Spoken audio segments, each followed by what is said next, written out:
You may have heard the term mindfulness and wondered, what does that mean exactly? And me too, honestly. And I'm pleased to be joined today by Shannon Speaks. She's a certified mindfulness teacher and certified life coach, and she's here today to explain mindfulness, meditation, and to help us understand the value of being present, both physically and mentally. This is Healthy Vitals, the podcast from Summa Health. I'm Scott Webb. So Shannon, thanks so much for joining me today. We're going to talk about mindfulness and meditation and all sorts of good stuff today. But before we get there, maybe just tell listeners a little bit about yourself, how you do, what your approach to all of this is, and maybe what your goals are for the podcast. Thanks, Scott. It's a real delight to be sharing and learning about mindfulness together today. So I'm Shannon Speaks, and I'm a social worker, a certified mindfulness teacher, and certified life coach. And with Summa Health, I've had the wonderful privilege of recently pivoting my role from outpatient oncology work with patients and families to serving our very dedicated, hardworking employees and supporting them with mindfulness. Yeah, and there are some buzzwords, Shannon, in the media and social media and everywhere else. Mindfulness comes up a lot, and I think a lot of us, including myself, I think we know, oh, yeah, I get that, being sort of present and mindful of things, but I'm sure there's a little bit more to it. So it's great to have your expertise, and let's just start here. What exactly is mindfulness? I love that you said expertise because that very word had me thinking last night, like, oh no, how could I possibly be an expert in this? So I wonder if I might, even before we officially begin, kind of embody a mindful approach to this conversation with you. Hmm. And if it's okay with you to even begin by grounding this with my intentions for the conversation and maybe even a few mindful breaths. How do you feel about that? That sounds great. Okay. Breathing is good. My watch is always reminding me to breathe. And a Yes. lot of times I ignore the watch, but I probably shouldn't. Time for that watch. Not now, watch. I don't have time to breathe. I'm too busy. Well, Shannon, we do have time to breathe here today, so I'll let you do your thing. Wonderful. Yeah. So just a great grounding practice that can bring us all to the present moment is just to examine our intentions. And so I just wanted to share with you and with the listeners how it's my intention for this conversation to hold myself, this topic, and every listener with kindness and compassion and curiosity today. And I'm letting go of any expectation that I have all the right answers or that I'm some sort of expert in all the ways of mindfulness and meditation. And I'm just also so grateful for the opportunity to explore this dynamic and meaningful way of being in relationship with the present moment, which is one way to look at mindfulness. And so another way is to kind of land also in the body. And so thanks for giving me a chance to settle. And maybe it's an invitation to anybody listening, because I know I feel a little nervous this morning. So just on purpose, even just 3 breaths in a row, and to go ahead and notice the fact that we're breathing. And maybe even follow a breath from the beginning and where the exchange happens between the in and the out. And then an easy exhale. I exhaled, Shannon. I just did it off mic. Ah, yes. I just moved away from the mic, but I was breathing along with you for sure. Thank you. It makes such a difference, and it's a beautiful thing too when you can practice something like that together. So thanks for giving me that opportunity. Yeah, definitely. And this is going to be a fun conversation. So let's talk about that. When we think about mindfulness and meditation, maybe you can sort of define each one for us and maybe give us a sense, like, do you think of those as the same thing? Are they synonymous with each other, or are they really different things?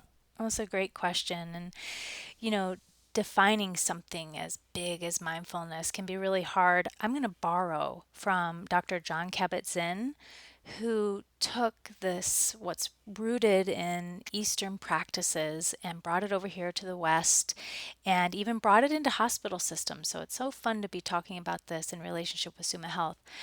But here's how he defines mindfulness. Okay, so if we just define it in one word, we would say that mindfulness is awareness, just awareness. But it's a special kind of awareness that arises when we do the following things. Okay, so when we pay attention on purpose in the present moment, non judgmentally. And all of those things are super easy to say and not so easy to do. For example, paying attention. Scott, I don't know if you've ever experienced this or any of the listeners. Have you ever been driving somewhere and you arrive at your destination, you put your car in park, and suddenly you wake up? You're like, "Oh, what in the world? How did I even, you don't even remember driving there." How did I Has get that ever happened to here? you? Yeah, I've had that experience. I'm like, wait, where am I? Why am I at Target? Why did I come here? Am I shopping? Yes, exactly.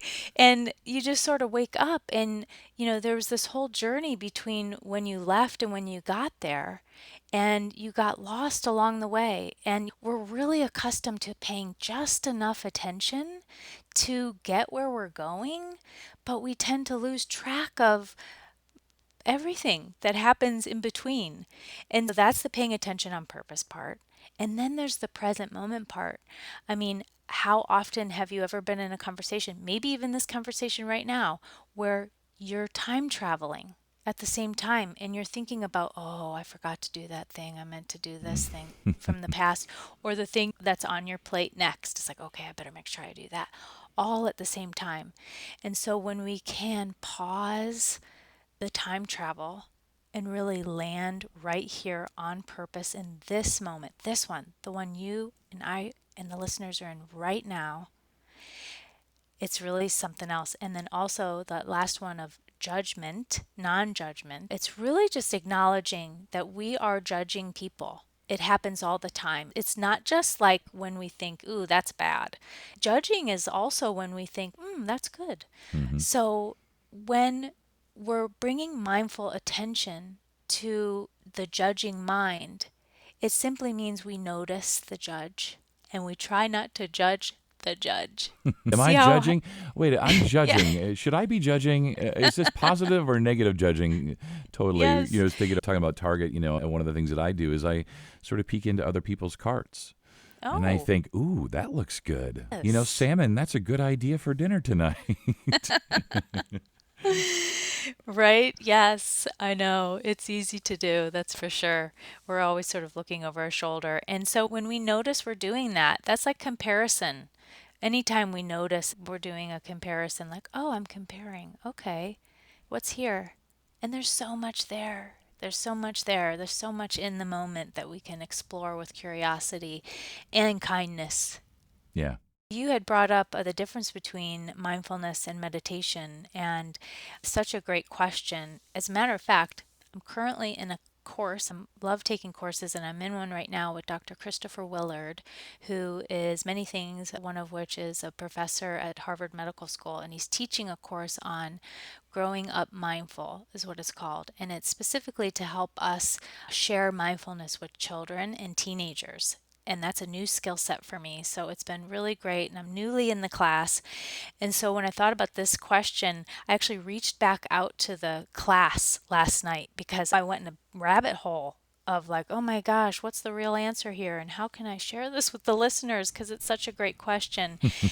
And I got some good feedback. For example, the teacher, Dr. Willard himself, let me know that one of the way he sees how we might differentiate meditation and mindfulness is that you might think about meditation as you would just exercise in general, and that when you think about exercise, there are many types of exercises you could do. You could do yoga, you could do weightlifting, you could do running, and all the things.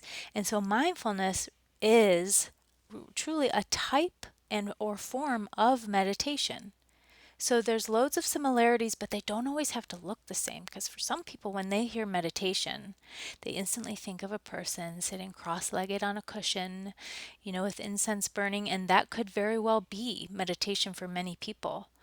But when it comes to practicing mindfulness, it doesn't always have to look like that. And furthermore, one more thing is, for when people are just sort of listening to this and trying to figure out what mindfulness is, for many, mindfulness is a way of being in your life, in the world.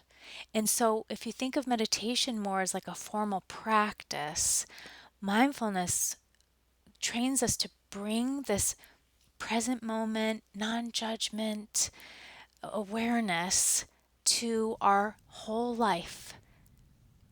So, I don't know if that shines a light for you. Yeah, it does, because it feels like we can be mindful anytime, any place. It can really sort of guide us in our journey through life, in specific moments, or just this sort of overarching sort of narrative to our lives.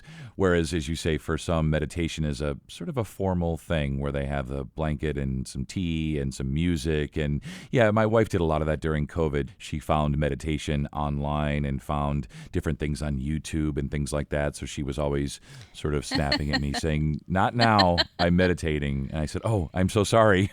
But she's like, "I need my space. I need my meditation space, and I need you to stop talking to me."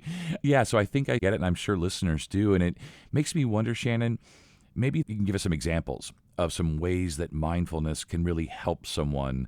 And, I just spoke with a heart doctor the other day, and in the course of talking about medications and therapies and things like that, towards the end, he said, one of the best things that we can do for our hearts is just to breathe. And it was a particular kind of breathing, resistance breathing, and I won't bore the listeners with all the details, but essentially that's something that we could do that's a real positive. So I want to ask you, from your perspective, are there any medical benefits to practicing mindfulness? Yes, there are many, and it's a really great question. I'd love to first couch the fact that I will highlight those benefits, but I want to also take an approach to this particular question that embodies like all of us, all of humanity. Because the truth is, though for many, mindfulness and meditation can bring about these beautiful benefits, there are also many people, due to life circumstances and potential trauma that they've experienced, when they sit down or when they tune in, it can be very troubling and difficult. And so it's really important that, though I'll highlight these beautiful benefits, that it's not to say that this is the answer to all things for all people. Well, in fact, we're all so unique and our life experiences are so different. And so the best test is for a person to just gently and carefully and kindly approach mindful practice or even meditation and determine what feels safe and comfortable and move along at a pace that works for them, knowing that they're always in choice. And so I just wanted to mention that at the front. But for those that it does feel safe and it works for them, I think of Dr. Dan Siegel, who practices out of UCLA, and he also is in charge of the Mindsight Institute. And his research talks about how when our practice, our mindfulness practice, can be supported by three pillars, and I'll quickly describe those, that's when we get the amazing benefits that they've proven. And I'm dangling these 6 benefits out here still. So, the three pillars that our practice can be supported by are focused attention, open awareness, and kind intentions. So, when our practice is held up by those things, we are more likely to get these research based benefits, which are number one, better brain integration. Like our brain works better when we practice mindfulness like this. We have reduced stress hormone.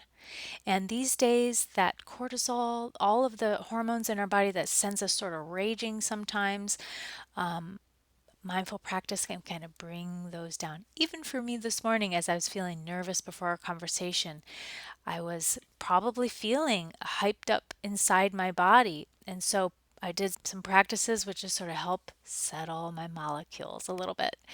Also, our immune function is improved. And these days, who doesn't need a better immunity than now? So it helps with that. And I'm so glad you mentioned heart health because it turns out that practicing mindfulness can improve our risk factors related to cardiovascular issues. Also, and I've got two more, reducing inflammation. And many times, a lot of the diseases that we deal with are exacerbated by inflammation in the body. And so we can actually reduce inflammation when we practice mindfulness. And I think about this one not just on the inside, but on the outside. If you think about how inflammatory we tend to get in our behavior lately. And so when we can practice mindfulness, we calm down some of those reactionary responses that we have after something has happened in our life. And then the last one has to do with genetics. And I always struggle over pronouncing this word, but it helps us optimize our telomerase. I could be Hmm. saying it wrong, but it's a gene associated with aging. And so it helps optimize that too. I wish I could unpack that further, but that's way outside of my scope. But those are some of the amazing medical proven science based benefits to practicing mindfulness. That's awesome. One of the times, Shannon, in life that I try to practice mindfulness is when I watch my daughter. She plays varsity basketball. And Mm, when I watch the referees, yes. and I'm not a fan of their work, I'm not a Hmm. fan of their calls, I try to just close my eyes, take a deep breath, remind myself that it's just a high school basketball game, win or lose, and Mm, that getting inflamed, as you say, getting upset yes. with them, yelling at them is not going to change anything, and it's just going to ruin the whole experience for me and Yes. potentially my daughter if she can hear me. So, it's one of those things because I was going to ask you about sort of where and how often we should practice mindfulness. But I'm just thinking about my own life that I don't Hmm. think to myself, oh, Scott, time to be mindful. But I know that I'm doing that. I know that I'm making time, even if it's just sort of subconsciously. I know I've heard mindfulness enough. I've spoken to Yes. enough people about this that I know I'm doing it, even if I'm not consciously doing it. So I think the question here is sort of, and we know that there's no judging involved here, is if we think about where and how often, or sort of consciously or subconsciously, Hmm. we think about people, practicing this in their Yes. everyday lives. What are your thoughts on that? Because I know for me, I don't think, oh, time to be mindful.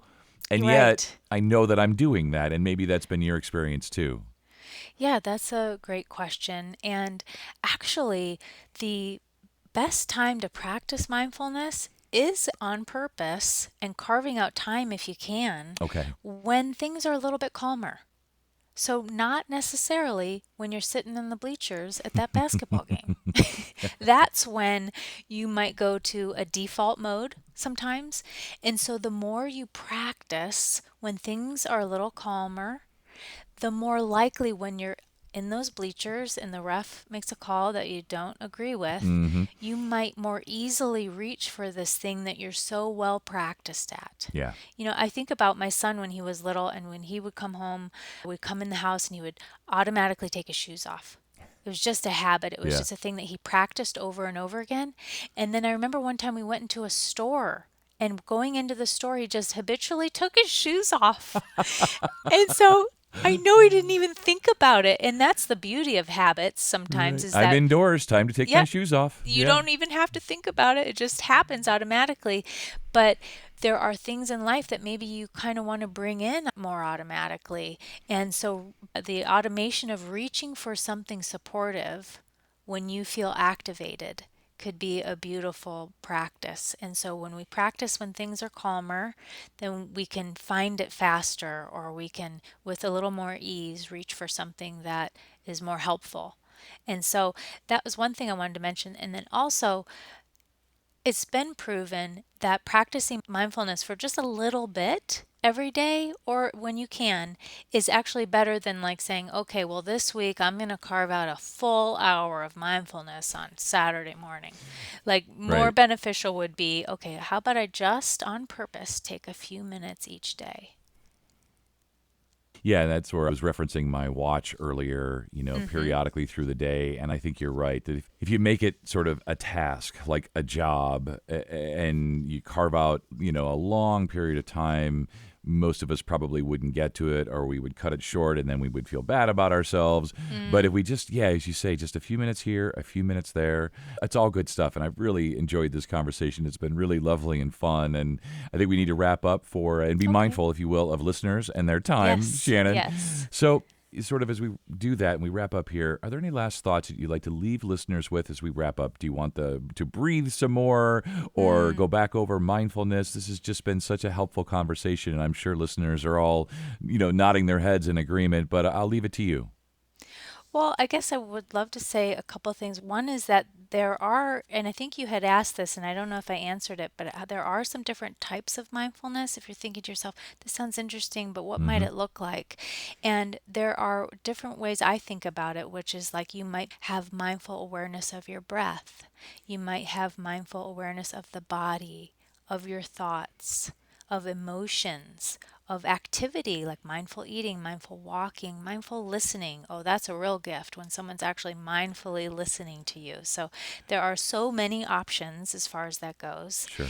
And I wanted to say too how at Suma Health, the employees are making this a priority so that they might better serve themselves and our patients and community. And so we're carving out time every month to gather together and to have a mindful moment. And that's in service to the employees and to those they serve. So that's been a real treat. And some just final thoughts would just be that if you're thinking about exploring this, I just would love you to know, the listener, that there's nothing to strive for. That as you are in this moment right now is already everything, and that you're already whole and you're already complete. And to quote Dr. John Kabat-Zinn, this is such a beautiful thing. He says how if you are breathing, there is more right with you than there is wrong with you, no matter what you think is wrong with you.